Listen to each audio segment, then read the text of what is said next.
Miguel, cenário internacional. A gente tem essa grande notícia da semana, que é o acordo entre Israel e Hamas para a liberação de reféns. Como que você vê esse acordo? Um acordo que demorou para acontecer. As notícias agora, inclusive, são de que o Hamas já tinha apresentado essa proposta para Israel. Israel foi segurando, não quis no primeiro momento fazer essa negociação, mas acabou pressionado, acabou isolado e agora faz então essa negociação. Pressionado, inclusive, pela própria população de Israel, os parentes desses reféns que querem ver logo um acordo saindo.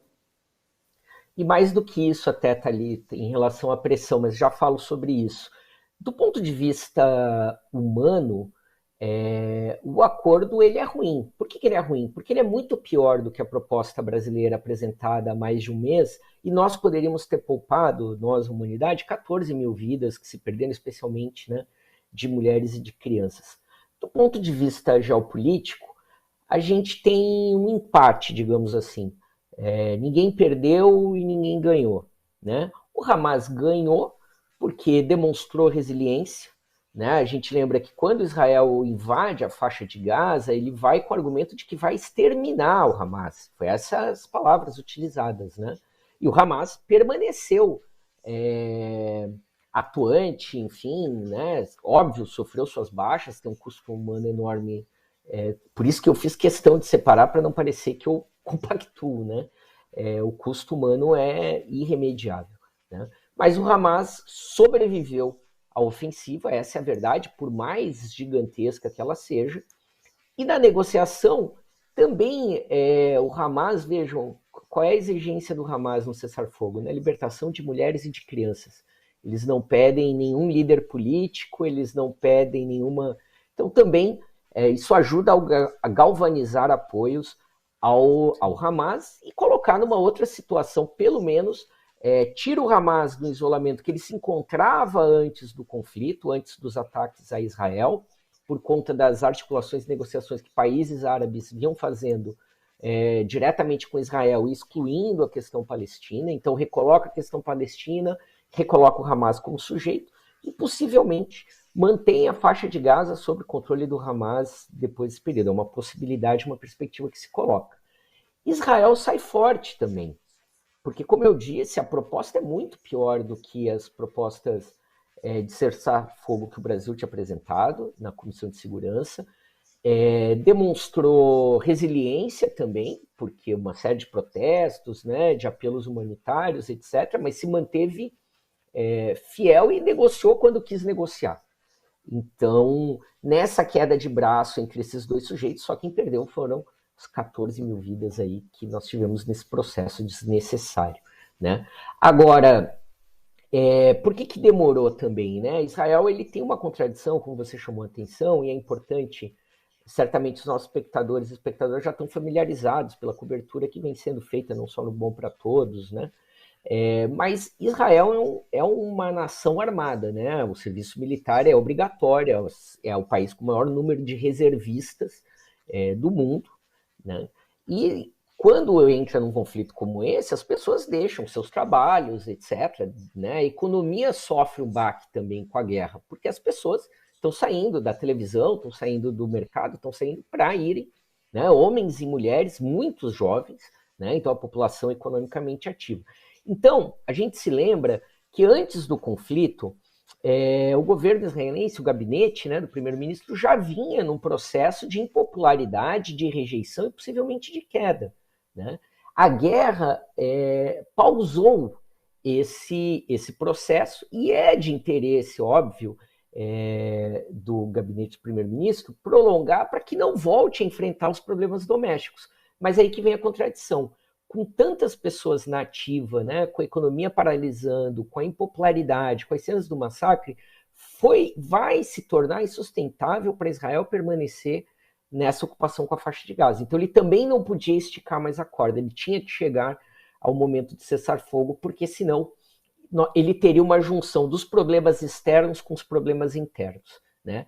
Nesse encerrando, supondo que a gente não tenha uma retomada das hostilidades dos dois lados, né, a tendência é que Israel vai cuidar novamente dos seus problemas internos e nada garante que essa guerra possa aumentar a sobrevivência do atual governo de Israel. Pelo contrário, Eu acho que acelera uma possível queda. Então, daí a contradição. Quanto mais tempo em guerra, mais problemas internos, mas quanto menos tempo em guerra, mais rápido é obrigado a se debruçar com esses problemas internos, né? Então, do ponto de vista humanitário, é bom, mas é tardio. E do ponto de vista geopolítico, nós não temos derrotados, além da humanidade, né? E que não é pouco.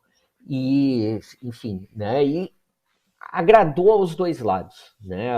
A prorrogação vinha de alguma maneira também beneficiando o Hamas, que esperava uma ação do Hezbollah ou a possibilidade de outras forças, o que não veio a acontecer, e agradava também a Israel por conta desses problemas internos que eu mencionei, né? Então agora nos chama a atenção o que serão os próximos passos. E aí, na semana passada eu fiz um comentário e me chamou a atenção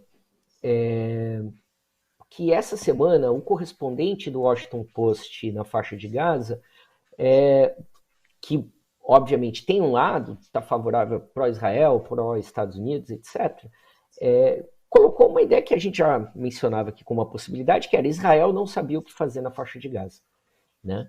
E aí ele vai trazendo entrevistas com oficiais, com soldados, etc., que demonstra isso, de que da parte dos soldados, né, há um desejo de que a guerra seja curta, de que eles retornem para casa, né, como eu digo, por esse perfil de que não são, na sua maioria, soldados profissionais.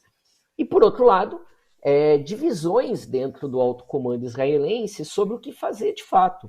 Se era uma guerra, né, blitzkrieg, de você destruir, sair, deixar isso abandonado, de você tirar o Hamas do controle da faixa de Gaza, para quem entregar, ou se era um processo, e de fato, né, como já foi mencionado várias vezes, de expulsão dessa população em direção ao Egito, e de dividir, e talvez uma das hipóteses que se coloque é ao menos dividir a faixa de Gaza em duas áreas, o sul e o norte, expulsando, se não me engano, para o norte os colonos palestinos e Israel e tomando a região do sul, uma possibilidade de que isso aconteça. O fato é que não havia consenso, né?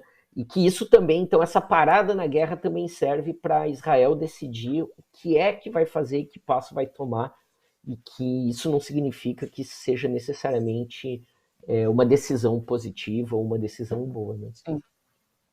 Só lembrando os termos desse acordo, né? São 4 dias de cessar-fogo para essa troca de prisioneiros e reféns, com um adendo de mais um dia a cada 10 pessoas que forem libertadas pelo Hamas. Então, essa pausa pode se prolongar. São 150 pessoas que serão palestinos, que serão soltos por Israel, sendo 123 menores de idade, 5 com 14 anos, 5 crianças de 14 anos, os outros todos menores de idade. Então, é um número bastante grande dentro desse número. 150 no primeiro momento, podendo chegar até 300, né?